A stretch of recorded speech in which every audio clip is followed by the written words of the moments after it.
বর্ধমানবাসী আপনাদের প্রত্যেককে নমস্কার জানাচ্ছি। নমস্কার বর্ধমানবাসী, কেমন আছেন আপনারা? আমরা কাউকে জিজ্ঞেস করলে কেমন আছেন সবাই জেনারেলি বলি ভালোই আছি, কিন্তু আমরা কেউ ভালো নেই।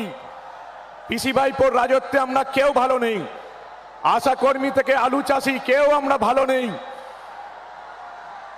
মোদিজি এসে গেছেন, হেলিকপ্টারের আওয়াজ আপনারা পাচ্ছেন, লাখ লাখ মানুষের গর্জন আমরা শুনতে পাচ্ছি।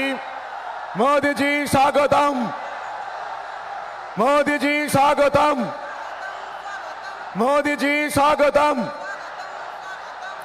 যশস্বী প্রধানমন্ত্রী মোদিজি স্বাগতম। প্রধানমন্ত্রী নামছেন, যার জন্য আমরা অপেক্ষা করে বসে আছি। লাখ লাখ মানুষ এসছেন। এবার কিন্তু পরিবর্তন দরকার। আর কোনো রাস্তা নেই, আমাদের বাঁচার কোনো রাস্তা নেই।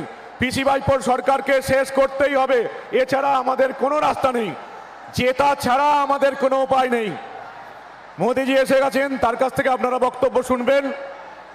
শুধু একটাই কথা বলতে চাই যে এবারে পদ্মফুল ফুটছে পশ্চিমবঙ্গে, গোটা রাজ্য জুড়ে পদ্মফুল ফুটছে এবং আপনারা তার শরিক হতে চলেছেন।